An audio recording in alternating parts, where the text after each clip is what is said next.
bien. Alors aujourd'hui, je reçois tout Papara, ou presque, le collège de Papara, la 4e. Et ils vont faire un petit tour de table parce qu'ils ont un projet absolument extraordinaire à vous présenter. Donc c'est toi qui commences, et alors tu nous rappelles ton prénom? Je m'appelle Marakiana et je suis en 4e 1 au collège de Papara. Et nous sommes une 4e de risque naturel. C'est-à-dire, il faut avoir peur de vous? Vous êtes des risques naturels vous-même? Non, en fait, on nous appelle à la classe à risque naturel car on a appris plein de choses sur les risques naturels,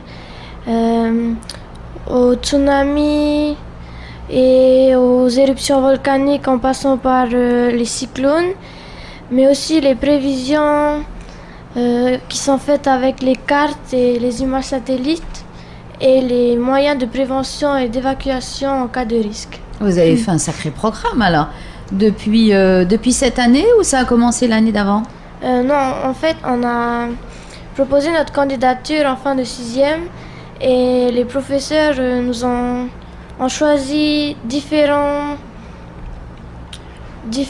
niveaux, différents physiques Et ils vous ont regroupé à l'intérieur d'une même classe? Oui. Donc on a appris à travailler en groupe l'an dernier en 5e. Et alors, et toi, qu'est-ce que tu voulais toi, tu dois nous parler de quoi? De qu'est-ce qu'on prépare pour notre voyage à Rangiroa. Ah oui, parce que à la clé, il y a un voyage avec une classe verte. Oui. C'est ça qui est génial quand même. Oui.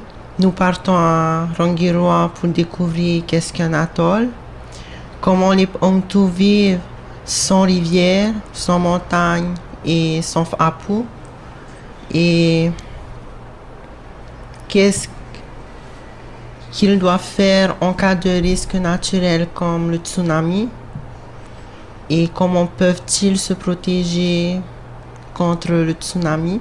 Oui, parce que c'est pas évident, les atolls c'est un peu plat quand même, hein. Oui. Il manque des montagnes. Voilà, c'est tout ce qui manque. Alors, c'est un peu trop difficile de vivre sans montagne. Mais donc, par exemple, que font-ils pour avoir de l'eau?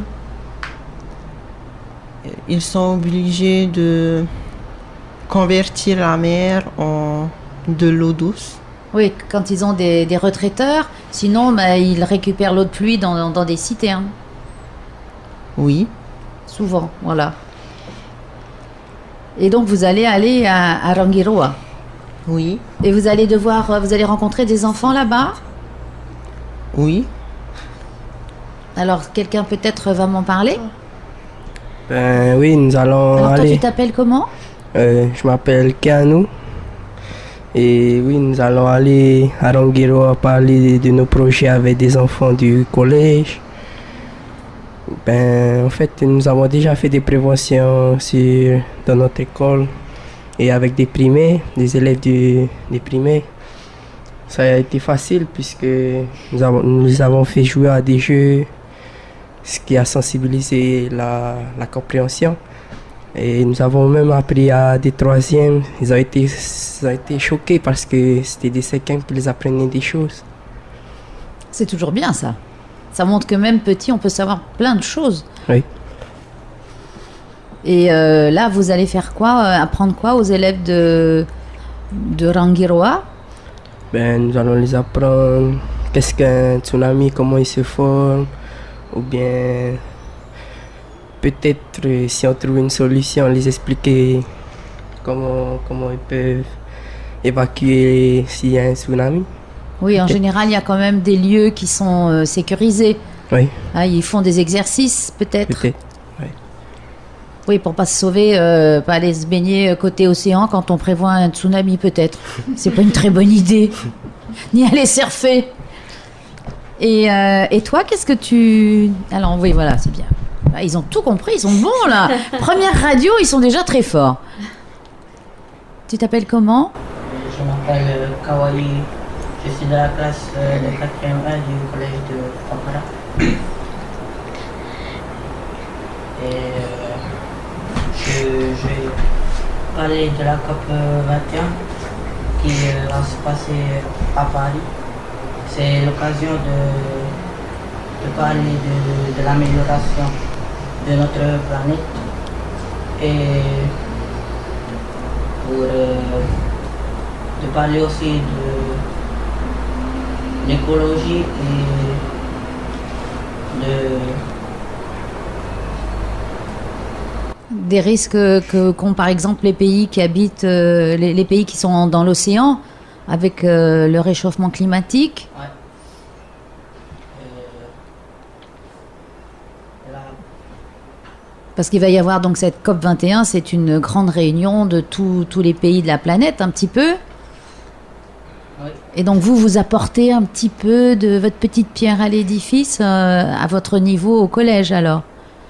Ouais. Et comment vous allez faire pour inciter les enfants qui vont vous écouter à s'occuper de cette histoire de COP 21? Vous allez leur en parler? En fait, c'est ce qu'on essaiera d'apprendre en quatrième cette année. Donc vous avez fait quand même beaucoup de progrès, vous avez appris beaucoup de choses depuis que vous avez commencé cette classe. Oui. Et alors avec qui vous allez partir comme professeur ou comme accompagnateur à Rangiroa?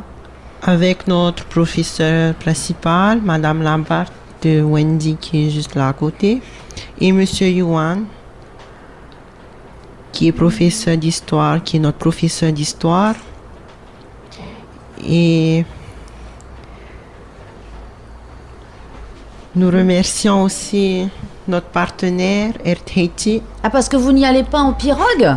Non, nous allons prendre l'avion. Ah, c'est plus sûr. Donc qui est le partenaire qui vous aide? RTT, qui nous aide beaucoup. Et que nous remercions. Donc un grand merci RTT. Bah oui, parce que ça coûte cher, hein, tous ces billets, ne serait-ce que pour aller à Rangiroa. Est-ce que toute la classe y va, tout le monde? Oui, Et vous y restez combien de temps? une semaine. Ah, quand même. En espérant qu'il n'y ait pas de tsunami ou de cyclone. Parce que là, vous allez être obligé de mettre en pratique ce que vous avez appris. Hein. Donc, on va croiser les doigts. Donc, c'est le départ de quand à quand? En mars du 14 au 20... Oui, Au bah voilà, 21, à partir du 22. 14. Donc, c'est pendant les périodes scolaires ou pendant les vacances scolaires? Oui, Pendant les périodes scolaires. Oh, c'est dommage, hein. Mais les méchants professeurs ont prévu des cahiers d'activités et tout ce qu'il faut pour les occuper, comme ça ils ne s'ennuieront pas au soleil. En tout cas, bah, écoutez, moi je vous félicite déjà, je félicite toute la classe pour ce beau projet et si tous les autres élèves sont aussi dégourdis que vous, eh ben, c'est une classe merveilleuse parce que c'est votre première radio et vous vous êtes débrouillés comme des chefs. Je vous félicite. Merci. merci.